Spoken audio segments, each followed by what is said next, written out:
Hey guys, this is Alex. And this is Drew. And today on the Two Man Comic Book Club podcast, we're taking a look at Vision from 2015 by Tom King, issues 4, 5, and 6, all in the same issue. Let's go.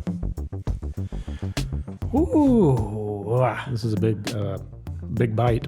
Yeah, we, correct me if I'm wrong, we have not done 3 issues in an episode. Yeah, we did. That's what we did for Naomi. Okay. Yeah. How'd that go? I don't remember. And I took the lead on that one. I've slept since then. I didn't take notes or anything. I just, I don't know. I did take notes for this. Yeah, so in order to get all the way through this series, we feel that this is an important one. It's very relevant to not only what's happening in comics right now, but also in the MCU. The day we are recording this is Saturday, January 16th, one day after the premiere of episodes 1 and 2 of WandaVision. Oh, we got a juicy episode coming soon about that one. But until then, we want to make sure that we actually cover this show, or this series rather, and do it justice. But again, there are 12 issues, and we can't do one episode per issue like we've been doing, or this would essentially turn into a Vision podcast. And while that sounds really cool, yeah, this is the Two-Man Comic Book Club show, not the Two-Man What's Going On in Vision World Club. I mean, we've gone off book quite a bit in recent episodes. Yeah. So we'll see how much Danny DeVito shows up in this. And Will Smith and Oprah Winfrey. Yeah. And just the casual. Schitt's Creek. Yeah, Schitt's Creek ends up on here. Unfortunately, our guy in the chair, Tori, is not going to be with us for the next couple episodes. He has personal matters he has to attend to, but that's all right. Yeah. So you're getting the classic two-man show this probably this episode and the next one, I imagine. And I made it halfway to Alex's house and realized I didn't have my conventional headphones that I use for monitoring as we're recording. So I'm using these old ones that only work in one ear that I left at Alex's house. Yes. So I might have them on some. You might hear me take them off just to double check. So, but it sounds weird. I hope you'll bear with us. Yeah. Got to make sure that audio's quality. And I might just end up taking them off because I haven't been tweaking levels much recently. Even though I probably should have, because I just listened to myself on the way here and my voice gets hidden. Like if you're listening while you're driving a car, you may not even be hearing the words coming out of my mouth right now. Yeah. But as soon as Alex starts talking, you'll hear it perfectly. I have the voice of a god. Well, whenever you did that, that may have gotten hidden. Oh, yeah. So nobody heard me say my admission. Your normal timbre. Yeah. I have the voice of a god. There you go. Anyway, we're going to try to get through 3 issues while still maintaining the integrity of the story, giving you guys our thoughts, things that we think this relates to or that Tom King and the crew were referencing. And there are some cool stuff, or some cool things rather, that we want to point out to you guys. I took about 3 pages of notes for these 3 comics. I think Drew did something similar. And we're probably going to do this again in the next episode for issues 7, 8, and 9. And then we'll do one more for, I guess that would be episode 55. 10, 11, 12. 10, 11, 12, and then we will have officially wrapped. And at some point in there, have a little special episode so similar to this. But that'll be episode 56 then. And then we'll move on to something else. I don't know what that's going to be yet. Yeah, if you have requests, by the way, tweet at us at Two Man Comic Book. With the number 2. And just let us know what you want us to check out. If we get enough people that want us to cover a series, we'll check it out for sure. Hopefully it's available on Marvel Unlimited or DC Extended Universe, whatever app thing. DC Dunder Mifflin Infinity. Yeah, that. I really hope that they go with that. I clicked into it. Like DC Universe is still working. I think DC Universe Infinite starts in like 4 days. Oh, so really soon. Yeah. So I've looked for it on the App Store a couple times and it hasn't popped up yet. So I don't know what's going to happen. Yeah, I'm very curious. I'm going to get on there on day 1 and see what's the back catalog look like. I do want to read. It was one of my things. Read some more DC this year. So ready to do that. I think we're going to have similar answers for both of these questions, but just in case, Drew, what you been reading, yo? Vision? Yeah, lots of Vision, right? Yeah. That's right. Me or myself, I've been rereading because I've already... This will be, I think, my 3rd or 4th time working through this series that I've actually read independently. I think my 3rd. And it's awesome, but I've also taken some time to go back and read the much older Wanda and the Vision comic from like 1984 or something like that. It's early 80s. I had hoped to spend some time on that before watching WandaVision last night, but I ran out of time, and I had a really productive composing day. So it was just like... It'd be like that sometimes. I need to be working on music. For sure. It's theoretically what I do for a living. Yeah, I'm very glad that I read it. Yeah. I will say, we've talked before how some of those older comics, especially pre-80s, can be really dense to chew through because they're so text-heavy. And it's funny, I said that to Katie the other day. She's like, she was poking fun at me like, oh, it must be so terrible to have to read instead of just looking at the pictures. She was just joking, of course. But she understands what I mean. Like, sometimes it can be... I showed her an example. There's like basically, they tell you and show you at the same time. Like somebody will run outside and the next panel will say, and then they ran outside. And it's like, okay, I saw them do that. You didn't have to actually... There's lots of extra density that's unnecessary in those stories. But I will say the run that I read was quite good and easy to stomach. I didn't feel like I was like having to pull myself through the pages to actually stay engaged. So very cool. Again, we do have some awesome thoughts. We're going to wait one more week to where we can get to see episode 3, and then we're going to do a deep dive. And our buddy and good friend Nick Kennett will be on the podcast with us to discuss what we saw, what we think about the source material, how they pulled, where we think they're going. That one's going to be a fun episode. But other than reading a lot of Vision for both of us, I think it's been about the bulk of it.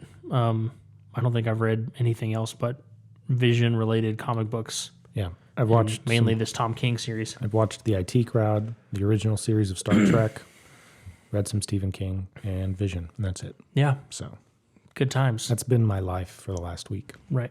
Yeah, same here. Cool. Well, I think just for the sake of time, before we even get to our first break, we're going to jump right into Vision number 4.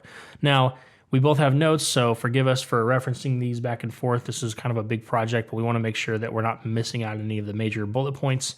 And I'm going to do my best to, on the YouTube video, if you're watching, to throw up the most relevant panels as we're talking about it. But then we both agreed that there are moments, if you've been following us within this series, that the narration really adds a lot of weight to what's going on. So we will actually take time to read full summaries from that narration just so that you guys get the context of everything that's going on. So I'll start off with Vision number 4. And very simply, this starts off with Viv and Vin. They're outside kicking a football. And I don't know if you got this same feel that I did, but I very quickly, it felt like maybe the creators were kind of winking at the Peanuts. Charlie Brown. Peanuts football gag. Yeah, I literally wrote it down here. Reminded me of Charlie Brown Peanuts football gag. So Viv's on the ground holding the football.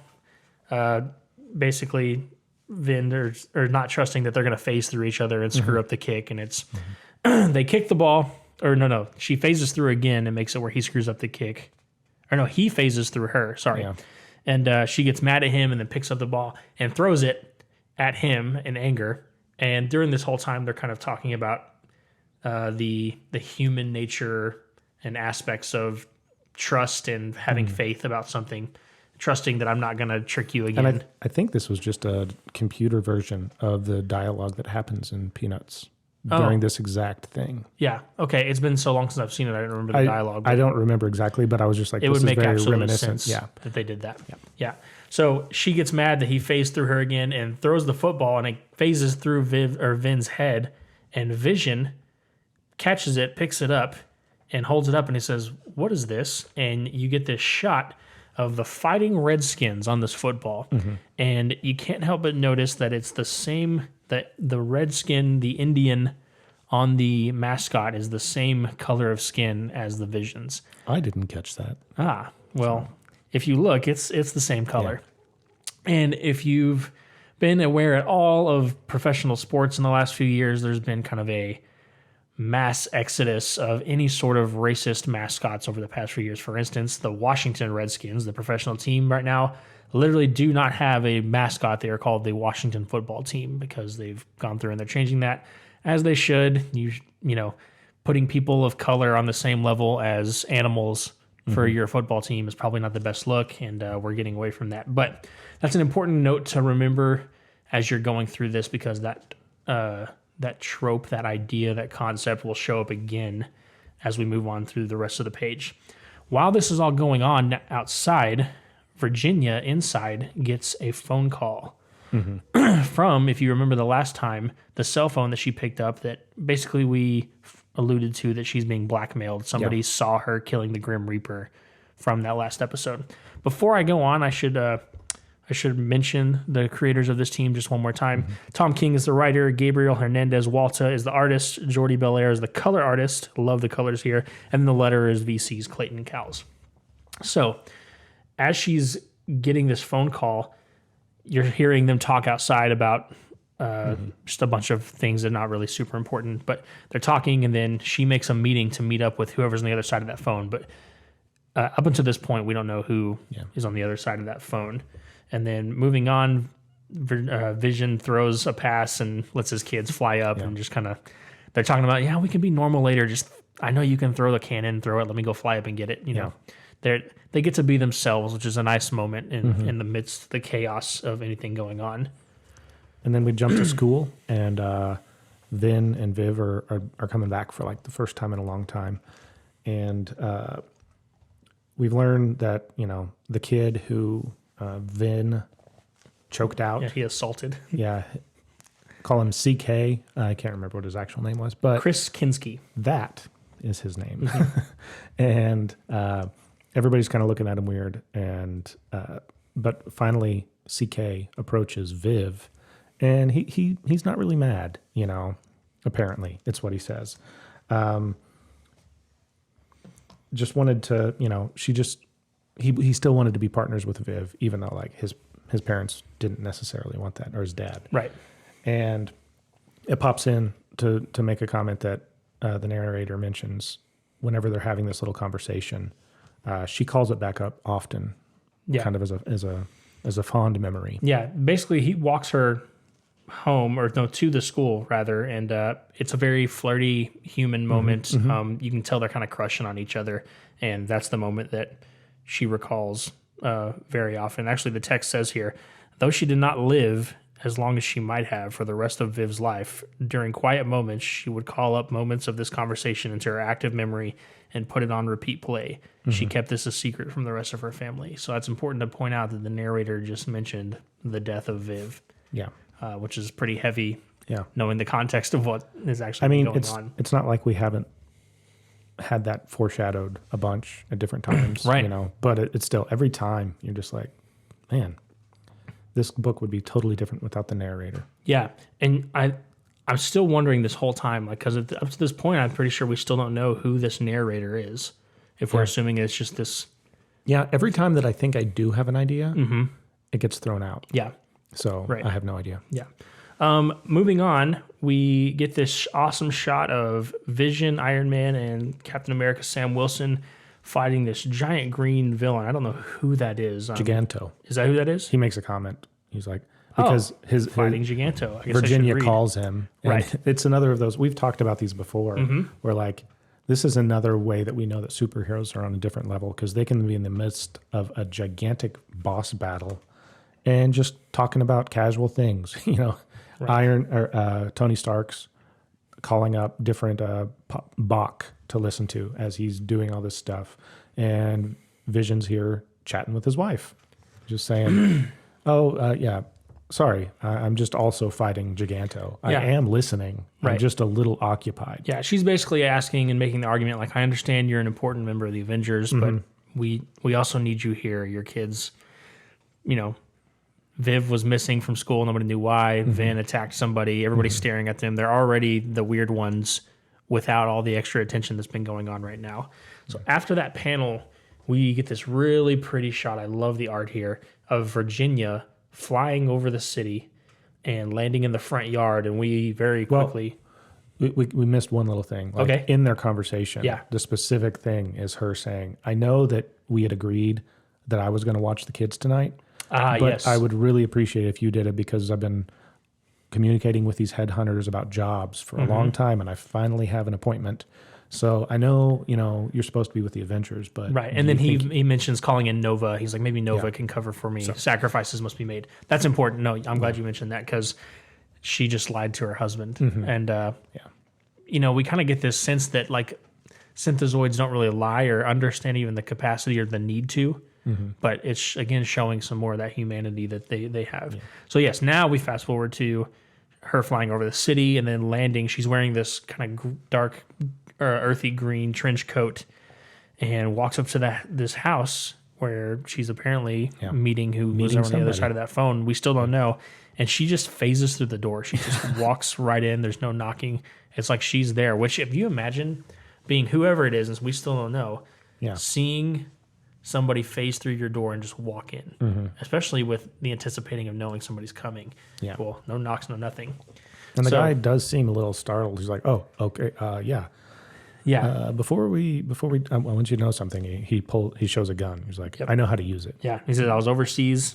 I know how to use it, and I have used it. So he's warning her, and then she says, "Fine." And then you can tell that he's still uneasy because he like warns her, but then he offers her some cookies. Yeah. So it's like he wanted to assert his dominance right away because he's intimidated. He knows that she could kill him right away, and then also wants to diffuse it a little bit. Very interesting moment. And then the next panel, things start to develop a little more quickly. Yeah. We see CK, Chris, the boy that Viv has a crush on, upstairs sleeping in his bed, and he hears something downstairs. He hears them talking. So we put together that this person blackmailing Virginia is Chris's father. Dun, dun, dun. Yeah. Maybe that'll be a tag. Yeah. So basically, we find out quickly that he's very upset, possibly understandably so, that their kid attacked his son. The van attacked his son, and then also, before even any of that happened, he just happened to go over to their house to introduce himself because their kids were going to be working together on a project, and he knew about it. Yeah. And just so happened the time that he went over was when all the stuff with the Grim Reaper was going on, and he saw it, and he recorded it, and he panicked, and he freaked out. And he took a video of it and basically is telling them, he says, so I'm making my offer. You and yours, all y'all need to leave and just go away. I want to interrupt for just a second. Go ahead. Like, something that really jumped through to me every time he was talking about it, about Vin and Viv, he called them things. Oh, yeah. And I'm just picturing if I was a mother, or I suppose a father, and somebody was talking about my kid and calling him things, I think that would put me a little bit on they even edge. put that here. She says, because my kid was partners with one of your things, and the very next panel is her clenching her fist, just mad. And you see her face is like scrunching up. She's getting angry hearing this person talk down about her and her family as just inanimate objects. So he says, I'm making you an offer. You and yours, all y'all need to just leave. Just go away, and I won't tell what it is that you have buried. That's it. That's all. No money, nothing. Just leave. I'm just trying to be straight, trying to be real with you, you know? And she says, yes, I know. And then she starts levitating. Yeah. And that was just like a moment that gave me chills. He starts levitating, and immediately he backs up, and she says, I too am trying to be real. He pulls out the gun, and then things escalate very quickly. So what happens is he pulls the gun on her and starts screaming, freaking out, saying he'll do anything he can to protect his kid. Chris is walking down the stairs at this point. He hears all this commotion, trying to figure out what's going on. Neither of them know that. Right. They're caught up in the moment. Virginia's saying, we belong here. Chris is calling for his dad. Are you awake? What is that? Just go away. And then his dad starts screaming, this is my neighborhood. Just go, get out, leave us alone. Virginia moves towards him to disarm him. He fires the gun. It phases right through Virginia, and the father shoots his son, Chris, and kills him right away. And it's a panel. I mean, you see him leaning up against the wall with a bullet through his head, and there's blood on the wall. And Virginia realizes what happened, says no, like she's panicking. The father's panicking, obviously. He just accidentally killed his kid. He starts screaming, you killed my boy. And screaming, he's going to kill you. And I think it's important to notice that there's a monologue, the voiceover, the narrator, sorry, that's what it is, narration, that is going over this, that is the exact same copy of what the conversation between Viv and Chris was when they were walking in the rain earlier in the episode. And it makes a comment that, like, purely, by coincidence, at the exact moment, Viv was listening to that. Right. So Viv's at home recalling this wonderful memory that she has as the boy that she has a crush on was just killed by, well, not Virginia directly, but it's a bad situation. And then she panics after he's screaming at her because he's blaming her for killing his kid now. And she punches him in the head and seemingly kills him as well. And she's just standing there over these two dead bodies. And you pan up and look, and the Redskins logo is up on their wall with blood all over it, seemingly from the father's time at the school. And that's the end of issue 4. Yeah.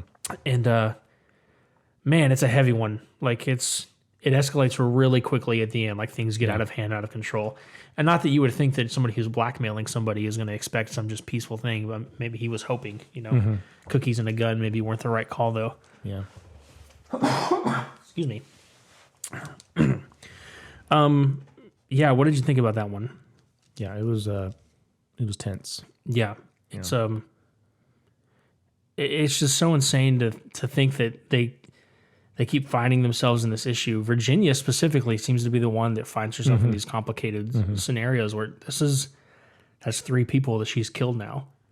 And she hasn't told anybody about them. I guess the kids know about Grim Reaper, but Vision still doesn't know. So we end the issue wondering how in the world is she going to get out of this one? It's amazing that they haven't found out about Grim Reaper yet.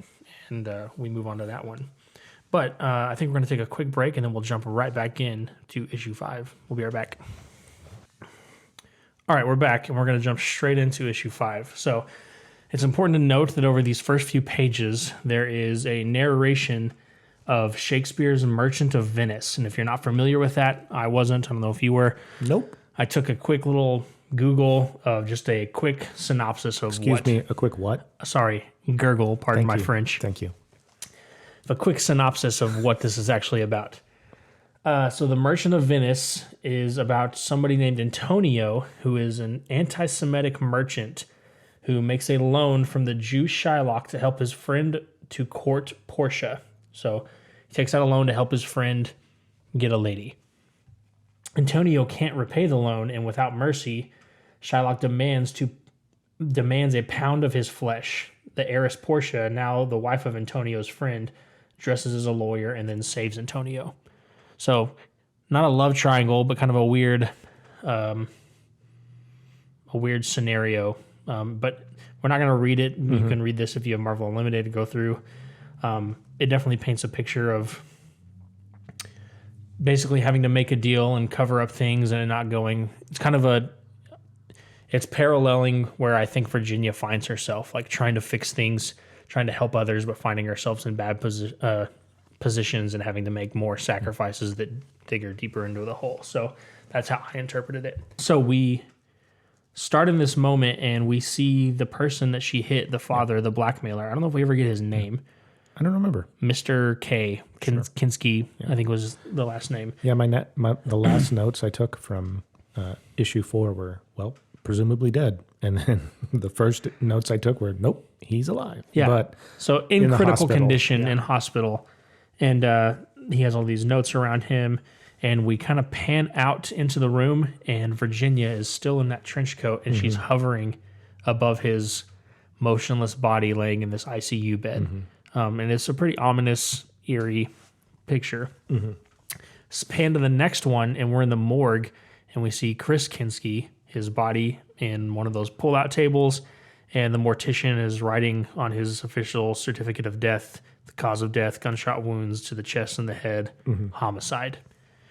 Moving along, we see Vision doing more things with the Avengers, and you got to imagine that, I was trying to ask myself, how does he keep missing this? He's this brilliant thinking machine. And you know what? It'd probably be pretty distracting, working with the Avengers nonstop fighting the world's villains. So yeah. I kind of get it. But through all of this, the Shakespeare is continuously going on, and you pan to the next page, and we see that it's being read by one of Vin's teachers, probably his English professor. Yeah. And just talking about it, and Vin is absolutely enthralled by it. He's taken over. You can tell by his facial expression that this is capturing his imagination. And we pan to the library, and Viv is sitting there looking at a yearbook of Chris Kinski and rips out the picture of him and kind of holds it up to her and then phases out of the library, out of the building, just seemingly ditching school. Obviously, emotionally distraught that her crush is dead now. She doesn't know how. Yeah. And it's important. His quote is, "It's all about the love." I made a note of that, and it came back later. Yeah, for sure. And he ends, basically the kids are kind of asking about, what does this have to do with me and my smartphone and my texting and my emojis? And the professor ends this reading of the Shakespeare by saying, let me answer it by saying, you have no idea what's coming. And I felt in that moment that the writers were talking to the readers right there. And it was a very cool moment. It's just setting the stage. Here's where we're at. Here's the mental state, the moment for every individual in this story. And this is where we're going from here. Going to the next panel, we have Matthew Lynn, a detective from Arlington PD in the Homicide Division. He rolls up to the Vision's residence with a lot of backup. Yeah. And comes up to the door, and Vision, sensing a presence outside, phases through it. And they start talking, and Mr. Matthew Lynn is basically asking typical questions that you would see in like an episode of Law & Order MCU. Yeah. And done. see how long we can keep that going. Yeah. Basically asking him to come down to the precinct. I've got questions. Probably won't take an hour, maybe even just half an hour. And he's like not answering his Vision's questions, kind of asking like, what do you want? What are you doing here? He's beating around the bush a little bit. Virginia, Vision, Viv, and Vin. Yeah. I'm tongue twisted the entire time I'm summarizing these books. Anyway, she pops her head out. I love the casualness of them phasing in and out of stuff. They don't use doors. Yeah. They don't need doors. Pops out. She's like, is everything all right? He's like, it's fine. Just go back inside. And he agrees that he's going to go down to the precinct and answer these questions.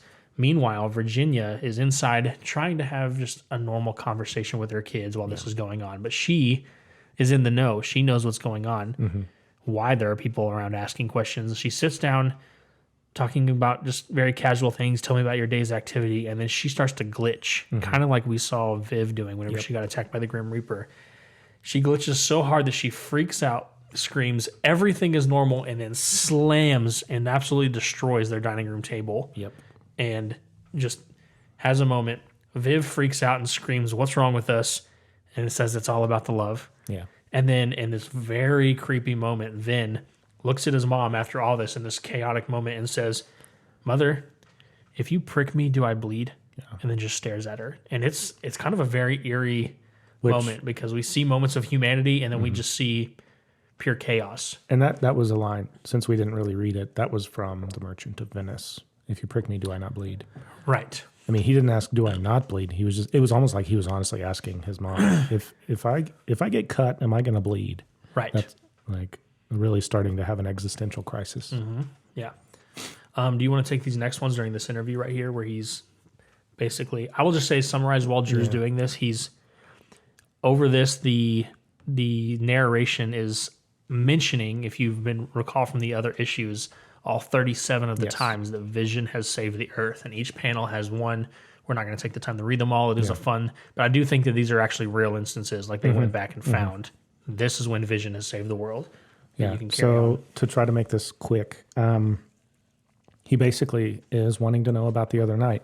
He's like, where were you last Tuesday night? He was like, I was at home. And he was like, can anybody corroborate or can anybody confirm that? And he was like, I just did.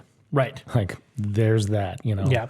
Boom. Which is very interesting because we mentioned earlier, they don't really feel the necessity to lie. It's just a matter of fact. Yeah.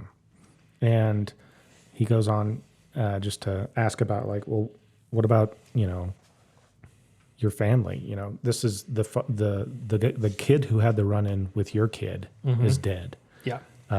You're a part of the Avengers. Do you not occasionally avenge?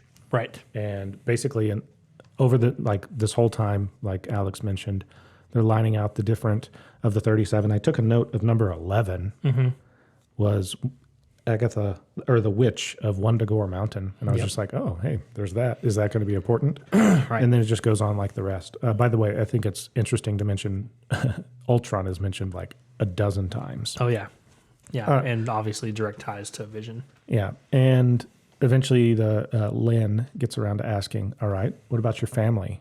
Was your family home with you? And it looks like he takes a second, though it was probably not more than a split second. Yeah. And he just says, I think the panels maybe even flash to something, but he's just like, yeah, my family was with me.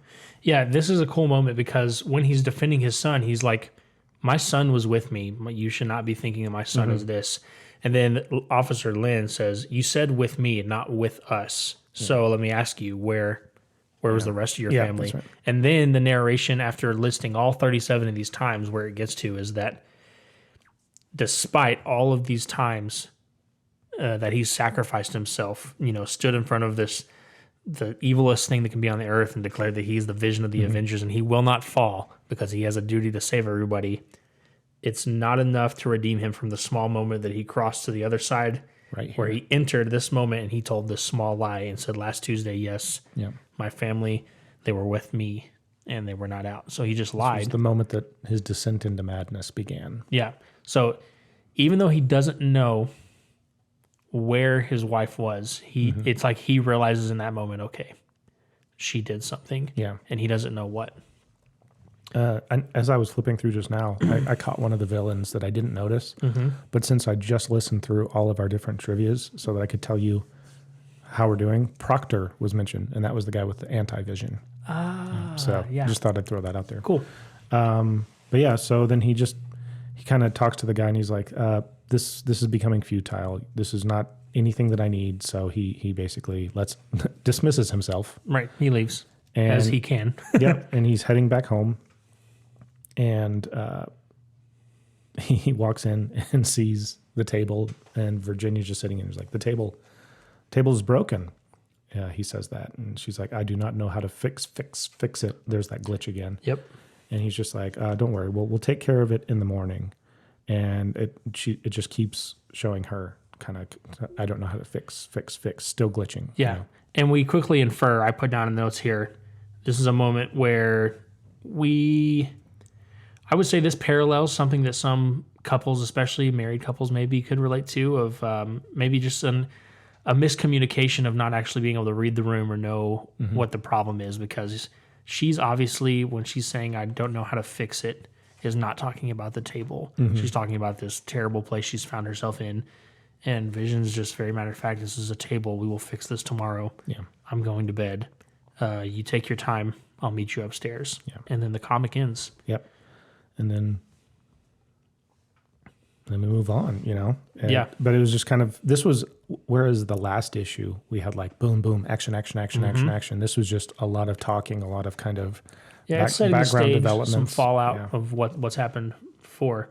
But moving right along, I think it's safe to jump into issue 6 and make sure we get our thoughts in on here. And it meant, just like Alex gave a brief mention of Merchant of Venice, the very first narration we get is talking about, says, perhaps at this point we should consider P versus NP. And I was kind of wondering what it was. It goes on to explain it. I'll just kind of mention it now. Yep. It's like basically a mathematical formula saying, like, if P is a basic problem, such as practical 2 plus 2, you ask a computer that, it's not necessarily running the formula. It's looking for shortcuts, and it just happens to know that because of various algorithms. Algorithm. I made a note of that. I actually wrote algorithm. For sure. It'll just use that. Now, that's for practical problems. It happens really quickly. That's kind of what computers are made for. Right. But if you give it a harder problem, something that is very difficult to answer, a computer can eventually answer it. It may just take billions upon billions of years. And those problems are not practical or NP. Yeah. So it's not that they're impossible to think, it's just that they're not practical to answer. So that's just the P versus NP, because that comes up a whole bunch here. Yeah. So as that's going on, this cute little dog is running around, and he's running through the neighborhood, finds himself in the Vision's backyard and starts digging, and quickly comes across the corpse of the Grim Reaper, who has been buried in their backyard forever. And then, as dogs do, they keep digging, and they are gross and don't know where boundaries are. And he bites the scythe that the Grim Reaper has, and it electrocutes him. It shocks him. And seemingly kills this dog. Yeah. And Vision is inside with his family. They're all sitting at the table. And Do you he's see telling, the table? It's just a card table. It is. I didn't even catch that. So they've replaced it with just a little card table. Yeah. And we catch him in media res in the middle of telling this story. I feel like this is growing to be a dad joke. Did Yeah. you get that vibe? Mhm, yeah. Yeah. At least his attempt at one. It's a little long for a dad joke. Yeah. Yeah. But he's just basically telling some funny thing that Iron Man did, why he was talking about how Thanos looks or resembles the Skrull. Anyway, he hears this and he's like, is something outside? Did you hear that in the backyard? And he's like, perhaps I ought to investigate. I will return shortly. The humorous outcome of my conversation with Iron Man is indeed worth hearing, but it can be paused temporarily. So he goes outside and it's just, all he says is what? And he's shocked, has no idea why this dog looks, it's making noises. It almost looks like a zombie at this point. And, but I'm sure he's more shocked by seeing Grim Reaper, who he's quite familiar with, dead, buried underground, with just barely in the backyard. Right, in his backyard. Moves to the next morning, and we get a visit George. from Jim, right? George. Oh, George. George of George and Martha. That's right. He was the one that, was talking to Zeke, the little doggy, just in the first panel. Right, and also from issue 1, right? Yeah. Yeah, cool. The syntha thingies. Right, yeah. The one who was being a racist. Yeah. Yeah, but anyway, he comes and he rings the doorbell, and Virginia answers, and he's looking for his little dog and doesn't know where it is and is wondering if we saw it. And he just basically dropping by to say, hey, just be on the lookout. Right. Because I noticed that there was a hole in your fence. Yeah. And, it really seems like he wanted to come, mention that, ask a question, and then leave. And then be on but his way. she's just like, oh, come in. Yeah. Come in. And he comes into chaos. Yeah. The house is in shambles. Yeah. The plant of Wondergore is knocked over. The vase of Zinla looks to be functioning, but maybe more distorted than it usually is. Yeah. And Viv is in the corner amongst all this just destruction, crying. And she's basically saying, yes, we're remodeling. I read in an article online that it said, to get clean, you are required to introduce substantive turmoil. To get too clean is what she said. And I was like, what's the difference then between to get clean and to get too clean? Right. Yeah. And she says it again. I want to get too clean. Yeah. And she says, I'm sorry, George, I do not see the dog, like assuming that it would be in there. And then they kind of make their ways to the back where Grim Reaper was, and there's this monstrous hole somebody's been digging. And he's like, are you putting in a pool? Right. And she's like, yes, we are putting in a pool. And she says, oh my goodness, I have something for you. And then she returns and comes back with the cookie sheet. The fabled cookie sheet that we talked about. That she killed the Grim Reaper with. And it's completely banged up. And he's kind of weirded out by this whole experience at the same time. Like this is a weird thing for him to just be like, what is going on here? You're obviously not remodeling. And then he bends over because he sees this lighter on the ground, and it's the lighter that Captain America gave. From World War II? Yeah, from World War II that he gave them as a gift. And he basically says, I should probably get going. Just let me know. I said, this was on the floor. And she's like, oh, yes, this belonged to Captain America from the Second World War. It still works. And he's like, well, isn't that something? They don't make them like they used to, do they? But in the background, you see Vin oiling himself. Yeah. And you get the idea that he's not necessarily talking about the lighter anymore. He's like, they don't quite make them like they used to, do they? And she's like, no, you are right, George. They do not. And then this next we get my thought was some cross between Vision and Dexter. Yeah, absolutely has Dexter vibes. So without knowing anything else, first off, this is a very, very beautiful panel, regardless of the content of it. Just like, I don't know if the word beautiful came into my mind, but I can see where you're coming from. Okay, I use beautiful sometimes synonymously with just well-made. Like it is very well-made piece of art. Yeah, I get it. It's kind of like how in Harry Potter, they talk about how, it was Hitler or Voldemort did, was it amazing things? Terrible but amazing. Terrible but amazing. It can still be amazing even if it's horrible. Right, so, that's a perfect description of it. Yeah. So he's standing there. He's got a robe on, and he has blood splattered all over him. And from this vantage point, my mind went straight to he's hacking up the Grim Reaper Me too. now. Oh yeah, totally. Like he's going Dexter. He's going to bring him back to life or something. Right. He's doing surgery, and we're not completely wrong. We see him like cutting on something. He's got like a hacksaw, and he looks like he's doing surgery, and it looks really messy. And while this is going on, he's recalling the conversation that he had after he found the body, and now that he's caught up, and this is basically him affirming to his wife, like, I understand why you did this, but this would have been way better if you had told me a long time ago instead of me now having to deal with this, because we're in a bad spot now. Yeah. So we find out what he's working on, and it's not Grim Reaper, but it's the dog. Yeah. And the first time we see it, he's holding the dog's brain in its entirety. And again, sensory warning for you that are sensitive to this kind of thing. We promise this doesn't go where you think it's going to go. Yeah. So he's holding it, and Just then he like sits. Luke Skywalker in The Rise of Skywalker. Right. It's not going to end the way. It's not going to end the way you think it is. Wah, wah, wah. Yeah, it sure didn't. Yeah. He sits the brain down on this thing. He hooks these little sensors up to it, and then he starts like shocking it. Oh, remember whenever we were like doing our tracking really fun onomatopoeia? Yeah. I didn't read this whenever I first passed it, but I feel like I want to read it now. Zazz. Yeah, that's I read that more of as a zazz. I wanted jazz fingers. Yeah. Or zazz Yours is fingers. way more fun. Zazz. Zazz fingers. Yeah. Oh. Then we pan to the next page, and Vision. Did you just get a text that I did? Yes. We just got a text from somebody, Colby, our friend, who's driving down to Texarkana, said he's listening to two-man episodes. Yeah. Thanks, Colby. We appreciate you. We have good friends. Anyway, we come to another page. Seemingly some time has gone. Vision's outside in the front of his house, and he's much cleaner now. He's got this giant case, and he brings it up to his front door, and he's basically talking about all these things that have gone on, about how he thought he could make a family, a happy, normal family, and then all of this stuff just keeps going wrong.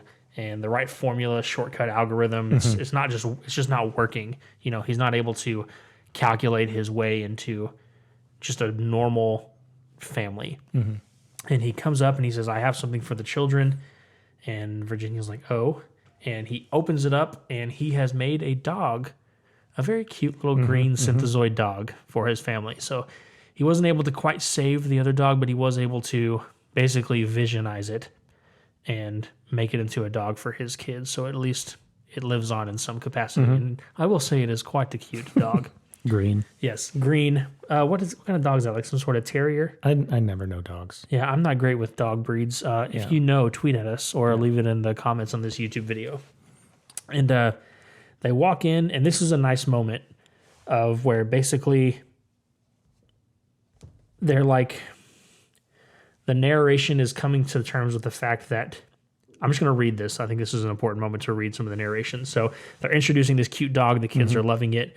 And it says, NP will never equal P. That is the truth of the matter. But the question must be, then what comes next? So they're saying, NP, those really hard problems will never be P. They're never going to be easy to solve. Being somebody who is mathematical and feels the need to solve those things, when you come to that realization, what is next? If you have to accept that it's not going to be easy. When faced with an unsolvable problem, do we retreat to the solvable? Do we abandon the impossible for the possible? Or do we maintain our search knowing full well that the answer may never be found? Do we foolishly continue to count the infinite? This is definitely tying in and parallels with their talks throughout the other issues of faith and trusting and love. And I think it's important to note to our listeners, like this is kind of, in a sense, like what it is to be human. It's not easy. You know, there's always going to be something that might need to be fixed and isn't just a simple P. It's an NP, and it's not going to be simple. And you have to keep going despite that. And it says that this was the Vision's choice. The Reaper had come. Vision had failed. He would continue to fail. So should he continue? Is it worth it to keep going on? You know, the dog comes up to Virginia, who's been sitting there crying, and as the dog does for a lot of people, turns her frown upside down. It's a nice little moment of just some humanity. And she says, "What's your name?" And he gives her a nice little woof. And the answer for Vision was yes, he would continue. He would fix what had been broken. He would hide what could not fix, and he would make his family. Like he was going to keep going no matter how hard it was. Yeah. The easy explanation of his answer would be that he, who longed to be human, recognized that this was a human decision, very important, that every day all men and women make the same choice to go on even though they cannot possibly go on. I think we've all had moments where it's just like you feel completely defeated, but you got to keep going. In truth, however, this was not his reading. In the end, Vision simply came to understand that he could not choose between family and practicality. Indeed, in considering the situation, it was clear he had no choice at all. And then, Drew, I'm going to let you take this awesome panel, this awesome page at the end. Which makes me wonder. We have, I'll say it and then I'll pose my question. We have the ghost of who I believe is Agatha Harkness. That is correct. Standing next to Scarlet Witch, finishing the narrator's thing. So has it been Agatha this whole time? It has been the Agatha first Harkness 6 issues? the entire I did time. notice in the ones after this, the narration feels different. Yeah. I wonder if it's because literally this whole time has been like Agatha has been narrating what has been happening to this assemblage of heroes. Let's see, who do we have? We got Scarlet Witch, we have Sam Wilson, we've got Iron Man, we got Thor, we've got Storm, Spider-Man, Black Panther, Captain Marvel, Blue Marvel. I don't know who that is. That's Spectrum, who we're going to see in this show. Okay. We got She-Hulk, we've got Medusa. Medusa, That's America Chavez. That is Crystal. She's an Inhuman. Okay. And then Beast. Actually, that might be Patsy Walker. Okay. And then Beast, yep. Beast, Doctor Strange, Miss Marvel. Miss Marvel. We have Miles Morales back there, and then Rogue. is that Rogue? And then Nova. Yep. So The Avengers. yeah. Yeah. I guess that would have been a quicker way to say it. Oh, but it's cool to point out. So she says, and so the Vision has abandoned the illusion of P in favor of the reality of NP. I said this off camera or off thing that Alex is a much better reader of captions than I am, so I'm going to pass it back off to Okay, you. that's fine. Yeah, so we do finally realize this is who's been narrating all these issues It's so funny far. that we mentioned that earlier, and I didn't know, Yeah. so I was looking at it differently as we were paging through it. Yeah. So it's Agatha. And this makes sense because we saw several issues ago her eat the Wonder War plant second time. This is her vision, and she's been narrating this vision the whole time to the Avengers as a warning. She says, and so the Vision has abandoned the illusion of P in favor of the reality of NP. He will now do anything, everything in his attempt to find happiness for his wife and his children. He will kill you. He will kill your families, and he will raise the world. Yeah. End of issue. Boom. And it's kind of like bone chilling because we get this stark contrast of Vision doing this very gruesome, kind of gross, dark, hard thing in like surgery on this dog that was just chewing on his arch nemesis's dead corpse. It's like really dark and gritty if you like say it out loud, like what this is. And he finds a way to take that moment, which is NP, right? It's not solvable. Pardon my French, but what the hell are you going to do? You know, what are you going to do? And he finds a way to make a P moment out of it and create this dog, bring some happiness. What? Make a P moment. Yeah. I want to say like, excuse me. Oh, I should have saved it. Here, keep going. Yeah. And hey, if you're listening, ignore what I just said. So he makes a P moment out of this NP moment and makes a dog for his kids and like finds a way to bring some happiness into his home that has been just completely torn apart ever since they've been created and living and trying to make this family. Yeah. It's a very wild thing. And that happiness, that little glimpse of happiness is suddenly we find out is being juxtaposed over Agatha Harkness telling the Avengers, like basically warning them, you have to do something about this because he is in the mindset now of where nothing else matters except for making sure his family is happy. We've already caught instances of him lying to protect them, doing from horrible things. He will kill you. He'll kill your families, and he will raise the world. Yeah. If you don't know what raise means, it basically means to destroy. Yeah. And that's the end of issue 6. Yeah. What do you think, Drew? Yeah.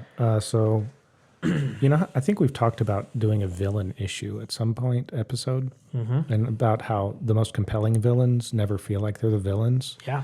And I'm wondering, we've always kind of known that something was off, but now I'm questioning, is Vision in this episode, this issue, Right. did Vision just become the villain of his own titled comic book? I don't remember. I haven't finished the series yet, so I'm not positive. But Yeah, I mean, it certainly begs the question because it's, the Avengers are being warned that this is a danger, and if you've seen the MCU, I mean, or have history with these comics, it's not a secret that the Vision is a force to be reckoned with. Yeah. You know, like he can take out the Avengers. You know, so anyway, that's all we have for those 3 issues. Yeah. But So we are going to get you with some trivia, right? Yeah, I think we're going to take a quick pee break. No, what did you say? I was going to say it. Make a pee break. You said something different, and I forgot. And I instead of using it then, I was like, let's save it. A pee moment? A pee moment, yeah. Yeah, we're going to go I have a think pee that's what it was. moment, and we'll be back with some... Some 2-man lightning trivia. Faster than we can pee. I'm not very good at this. We'll be right back. And we're back with our lightning round trivia, where the questions are faster than Zeke, the dog, probably regretted digging that hole in the backyard of the Vision household. Yeah. As much as a dog can have regret, probably pretty quickly regretted doing everything that he did. Because now he'd be a synthezoid dog. Yeah. We're doing a quick trivia round. Yeah. By the way, I can tell you we are tied currently 1-1. Yeah. Like Torrance got a point answering one of mine, and both me and Alex got a point each answering one of Torrance's questions in the past 3 Vision sods. Yes. So we're going to go from there. Yeah. Who wants to go first? You want to go? I'll go first. Do it. All right. This may not seem relevant at first. If it's more relevant than Danny DeVito, we're good. In the making of Guardians of the Galaxy, It's more relevant already. there was there was an actor that was in the running to play Rocket Raccoon before that. I can't remember the guy's name who ended up with it off the top of my head. Oh, before God, what's his name? He was in Hangover. He was in all those things. Torrance, could you look that up for us? Oh, wait. Oh no! Why? This is again an effect of being on camera. Hangover cast. It's funny. He's done many more things impressive than Hangover. Bradley Cooper Bradley Cooper, yes. A certain actor was in the running. to play instead of him. Yeah, that James Gunn was interested in, but soon realized it would not work. And you want me to guess who that is? Okay, well, I would say there's a chance. Maybe, unless it's some like really obscure. It is some really obscure. Oh no, I'm just saying there's a chance. To play Rocket Raccoon with the same sort of. We'll voice him. Yeah. There's so many people that it could be. It's. I'm going to guess Chris Pratt. I'm going to let you guess again because I'm going to tell you the answer is going to be obvious once I tell you what it is. What? Obvious? Himself. Is that your final answer? I guess. What else could it be? It's not Bradley Cooper. Danny DeVito. Oh my God. No. Yeah, you said it before I even asked the question. You said it. You mentioned it multiple times. I thought there was no way that I you had would this pick another Danny DeVito question. I came up with this. I wanted to look it up because when I was doing the editing for last episode, you made the comment, it'd be hilarious if the next answer was Danny DeVito because we talked about him so much in the last couple episodes. So I was like, I'm going to find a question where the answer is Danny DeVito. So I just Googled Danny DeVito superhero. And an article came up about how James Gunn was interested in Danny DeVito voicing Rocket Raccoon, except that it was supposed to be a young person. And Danny DeVito did not sound like a young person.